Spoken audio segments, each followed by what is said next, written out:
బరువైనది గొప్పది తల్లి, ఆకాశం కన్నా ఉన్నతడు తండ్రి. ఒక్కసారి తల్లిదండ్రులకు నమస్కరించుచు గోవును దానం చేసినంత పుణ్యఫలం వస్తుంది.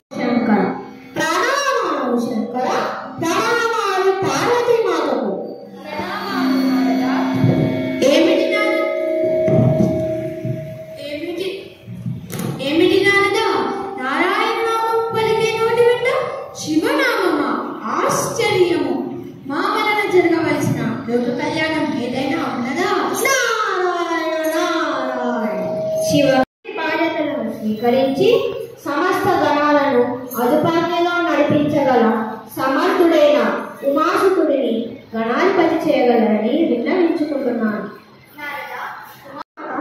కుమారులిద్దరిలో పదవి ఒక్కరికే నా విన్నవా. పెద్ద చిక్కే తెచ్చావు కదా, అయితే సరే, కుమారులిద్దరికి ఒక పరీక్ష పెడతాను. పరీక్షలో నెగ్గిన వారికి నాయకత్వం అప్పగించడం న్యాయంగా ఉంటుంది. ముల్లోకాల్లోని తీర్థక్షేత్రాలు సేవించి సందర్శించి ముందుగా ఎవరు కైలాసానికి చేరుకుంటారో వారు గుణాధిపత్య బాధ్యతను అప్పగిస్తాను. దేవి సమంజసమైన న్యాయం. పరమశివ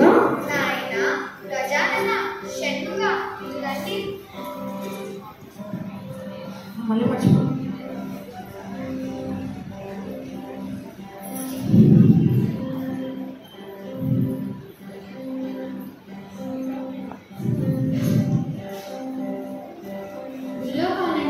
ఎవరు ముందుగా కైలాసానికి చేరుకుంటారో వారు గణాధిపత్యానికి అర్హులవుతారు.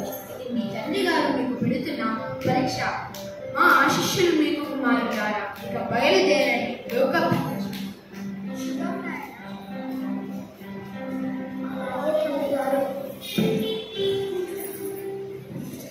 పరీక్ష నియమం విన్న వెంటనే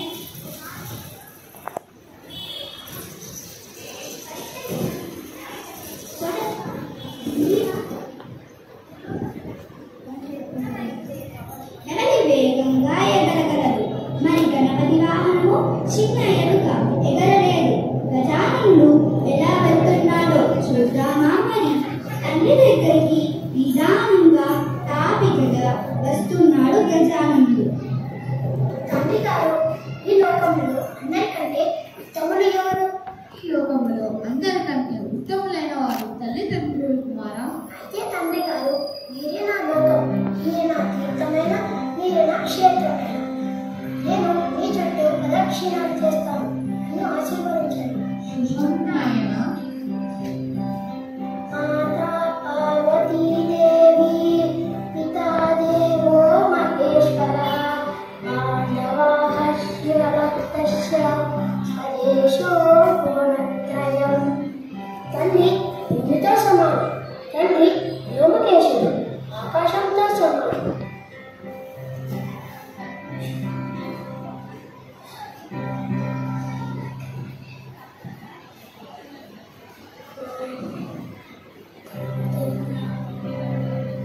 మాతా పార్వతీదేవి, పితా దేవో మహేశ్వర, మాధవః శివభక్తశ్చ హరేషో త్రయం.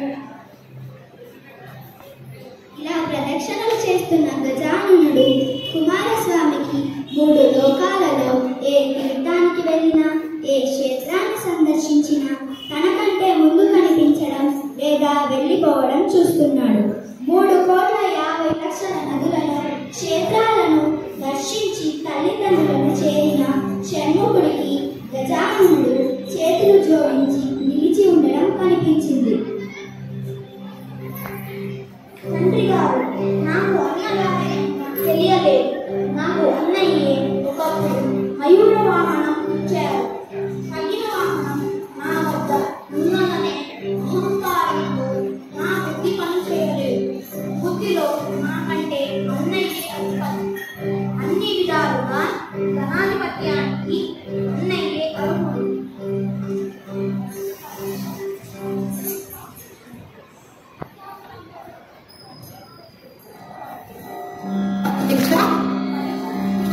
గజానుడికి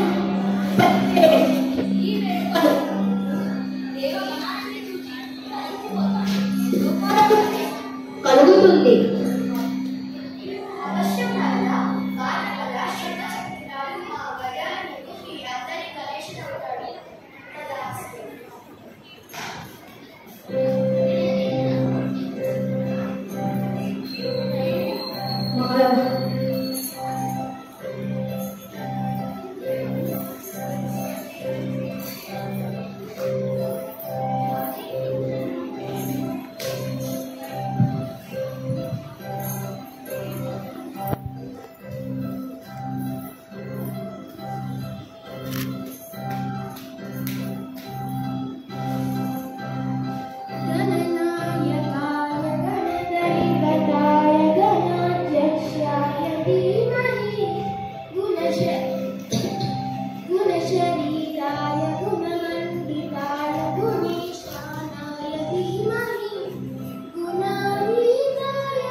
చూసారా?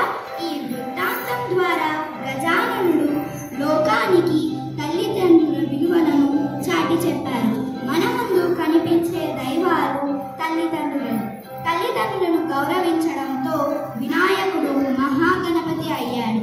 కండబలం ఉంటే సరిపోదు, బుద్ధిబలం కూడా ఉండాలని ధనాధిపత్య విజయం చెబుతుంది. కష్టాలను బుద్ధిబలంతో ఎదుర్కొనేవాడే అసలైన ప్రజావంతుడు.